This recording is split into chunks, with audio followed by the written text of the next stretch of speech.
Flimkien se nimxu il-qoddim. L-an tiegħi mhux biss li nġib laqda fost il-Maltin u l-Awċin, l-interess tiegħi huwa li jkollna pajjiż maqut u rebbieħ. Sostna dan il-kap tal-Partit Nazzjonalista Alex Borg fl-ewwel kummenti lil ġurnalisti wara li ħal ġurament tal-ħatra bħala kap tal-Oppożizzjoni.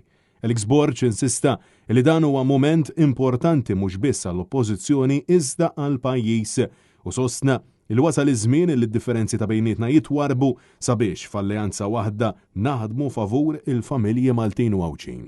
Jiena ser naħdem biex mhux biss ikollna oppożizzjoni effettiva, imma biex verament ikollna gvern alternattiv.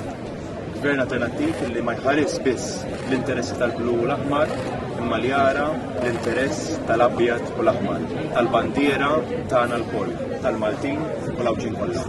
Dak huwa biss l-interess tiegħi biex nara pajjiż maqut, pajjiż imsaħħaħ u pajjiż rebbieħ. Mistoqsi dwar il-ħidma fih dan il-Partit Nazzjonalista Alex Borg saħaq li se jiżgura il ħadd ma jitħalla barra u li kulħadd għandu rwol kruċjali fi triq il-qudiem bilan il verament f'pajjiżna jkollna gvern alternattiv. Huwa spjega li fil-jiem li ġejjin se jkun qiegħed iħabbar ix-shadow cabinet tiegħu li se jaħdem favur il-ġid tal-familji Maltin u Awċin.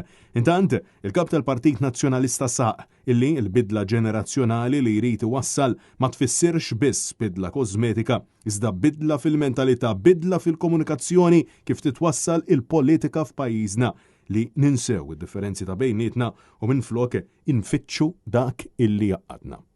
Bidla ġenerazzjonali ma tfissirx biss bidla fl-uċuħ jew bidla fil-persuni għax antiki mhux antiki. Il-bidla hija propju fil-mod ta' kif nipproġettaw lil nfusna, fil-messaġġ, fil-mod ta' kif naraw il-politika, fil-mod ta' kif naraw nħarsu lejn is-soċjetà barra.